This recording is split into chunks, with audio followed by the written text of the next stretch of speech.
Қаладағы Тәуке хан және Ақпан Батыр көшелерінің қиылысында жер асты құбыры тесіліп, су аққан. Диаметрі 150 мм шойын құбыр 1970 жылдары салынған.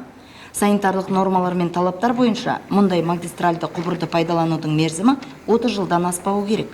Жалпы қаладағы су құбыры желісінің басым бөлігі жарты ғасырдан астам уақыт пайдаланылып келеді.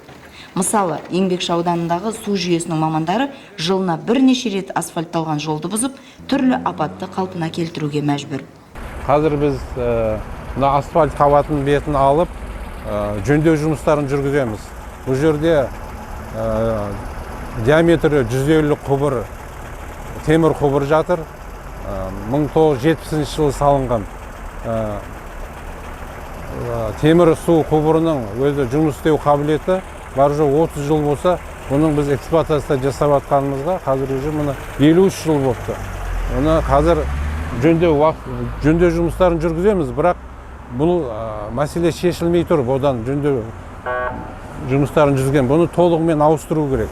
Егер осы толығымен бізге ақша бөлініп осы құбырларымызды ауыстырсақ толығымен, бұндай мәселе болмас еді. Мегаполистің әр аумағында болатын осындай ақауларды жөндеуге, әдетте су ресурстары маркетинг жауапкершілігі шектеулі серіктестігінің қызметкерлері бірден жұмылып шұғыл түрде ретке келтіреді. Өз теңгерімінде болмаса да желіні жөндейді. Оның барлығы кәсіпорын үшін қосымша шығын. Осы су арнасы кеп істейді осы трубалардың бәрін. Осыларды ауыстыру керек.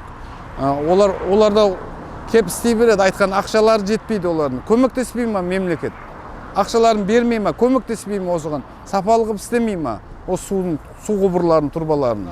Су құбыры желісін жөндеумен қатар мамандар қазылған асфальтты да төсеп берген жағдайлар аз емес. Шығынға батқанымен қоймай, көше жолын бұздыңдар деген тұрғындардың шағымын естуге мәжбүр. Су мамандары қаражат тиісті деңгейде бөлінсе, қалалық су құбыры желісін толығымен жаңартуға болар еді дейді. Бір ғана Еңбекші ауданында су құбыры желілерінің ұзындығы 150 шақырымды құрайды және оның тозығы жетіп тұр. Қорыта айтқанда, мемлекет инженерлік желілерді жаңартуға, су шаруашылығы проблемаларына бет бұрмайынша апаттар жиілеп, проблемалар көбейе береді.